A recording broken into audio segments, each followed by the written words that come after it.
అంటే ఆ బెయిల్ పేపర్లన్నింటినీ కూడా పరిశీలించిన తర్వాత ఉదయం రిలీజ్ చేస్తామంటూ కూడా అధికారులు ప్రకటన చేసినటువంటి నేపథ్యంలో అల్లు అర్జున్ తరపు న్యాయవాదులు అయితే మాత్రం అధికారుల పైన కొంత ఆగ్రహం వ్యక్తం చేయడం జరిగింది. ఎందుకంటే కోర్టు ధిక్కరణ కింద కేసు వేస్తాం, ఎప్పుడైతే పేపర్లు అధికారులకు అందుతాయో వెంటనే రిలీజ్ చేయాలని హైకోర్టు ఆదేశాలు స్పష్టంగా ఉన్నప్పటికీ కూడా రాత్రంతా ఉద్దేశపూర్వకంగానే అల్లు అర్జున్ ను జైల్లో పెట్టేటువంటి ప్రయత్నం చేసి అధికారులకు అందుతాయో వెంటనే రిలీజ్ చేయాలని హైకోర్టు ఆదేశాలు స్పష్టంగా ఉన్నప్పటికీ కూడా రాత్రంతా ఉద్దేశపూర్వకంగానే అల్లు అర్జున్ ను జైల్లో పెట్టేటువంటి ప్రయత్నం చేశారు, జైల్లో పెట్టారు. కాబట్టి ఇది కోర్టు ధిక్కరణ కింద వస్తుంది. కాబట్టి అధికారుల పైన న్యాయస్థానంలో కోర్టు ధిక్కరణ కేసు వేసి పోరాటం చేస్తామనేటువంటి అంశాన్ని కొద్దిసేపటి క్రితమే చెంచల్గూడ జైలు వద్ద అల్లు అర్జున్ తరపు న్యాయవాది అశోక్ రెడ్డి కూడా మీడియాతో మాట్లాడినటువంటి పరిస్థితి కనపడుతుంది. దీనికి రాష్ట్ర ప్రభుత్వం కూడా బాధ్యత వహించాలి.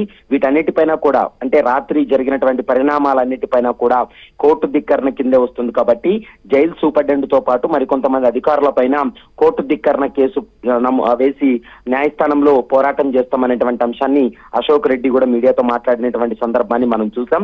మరి చూడాలి ఈ వ్యవహారంలో తెలంగాణ హైకోర్టు ఎలాంటి నిర్ణయం తీసుకోబోతుంది అనేది మాత్రం చూడాలి. కానీ జైలు అధికారులు మాత్రం కొన్ని టెక్నికల్ రీజన్స్ వల్ల ఆగిపోయింది. ఎందుకంటే సరైనటువంటి సమయానికి బెయిల్ పేపర్లు అందకపోవడం, తర్వాత వాటన్నిటిని పరిశీలించి ప్రొసీడింగ్స్ అన్ని కూడా ఫాలో అయిన తర్వాతనే రిలీజ్ ఆర్డర్ ఇవ్వాల్సి ఉంటుంది. కాబట్టి అవన్నీ పరిశీలించడానికే సమయం పట్టింది. కాబట్టి ఉదయం 6:20 రిలీజ్ చేస్తున్నట్లు 6:45 రిలీజ్ చేస్తున్నట్లు ప్రకటన చేశామనేది జైలు సూపరింటెండెంట్ కూడా చెప్పినటువంటి మాట కనపడుతుంది. మరి చూడాలి, కోర్టు ధిక్కరణ కింద కేసు నమోదు చేస్తే రాష్ట్ర ప్రభుత్వం నుంచి కూడా వాదనలు కొనసాగే అవకాశం ఉంటుంది. ఇటు అల్లు అర్జున్ తరపున వాదనలు కొనసాగుతాయి. ఇరు వాదనలు విన్న తర్వాత కోర్టు ఏం నిర్ణయం తీసుకోబోతుంది, నిన్న రాత్రి జరిగినటువంటి పరిణామాలన్నిటిపైన కూడా కోర్టు ఏం నిర్ణయం తీసుకోబోతుంది అనేది మాత్రం చూడాల్సినటువంటి అవసరం ఉంటుంది.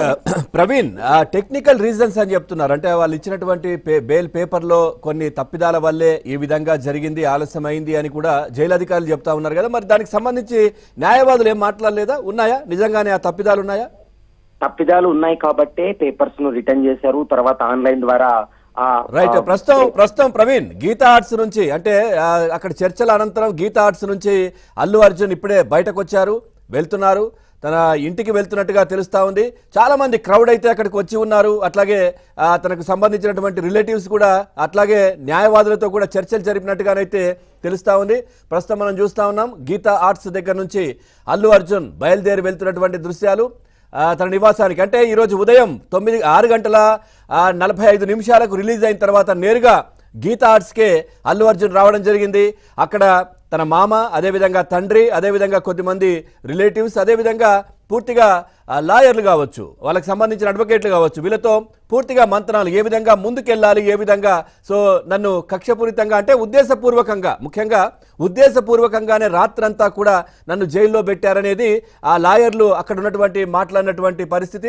ఈ నేపథ్యంలో మరి ఏం చేయబోతున్నారు, నెక్స్ట్ ఏంటి అనేది మాత్రం ఒక చర్చ జరుగుతున్నటువంటి పరిస్థితులు కనిపిస్తా ఉన్నాయి. ప్రస్తుతం గీతా ఆర్ట్స్ నుంచి అల్లు అర్జున్ బయటకు వెళ్తున్నటువంటి దృశ్యాలు మనం చూస్తా ఉన్నాం, ఇంటికి వెళ్తున్నటువంటి దృశ్యాలు. సో అక్కడ మా కరెస్పాండెంట్ నరేష్ కూడా సిద్ధంగా ఉన్నారు లైవ్ లో. నరేష్, పూర్తి డీటెయిల్స్ ఏంటి దీనికి సంబంధించి? ఇప్పుడే అల్లు అర్జున్ బయటకు వెళ్తున్నట్టుగా మనం దృశ్యాలు అయితే చూస్తా ఉన్నాం.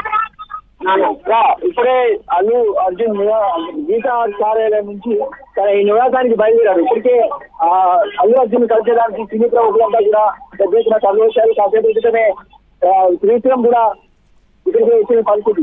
వాస్తవానికి ఉదయం నుంచి కూడా అల్లు అర్జున్ ఇక్కడే తన న్యాయవాదులు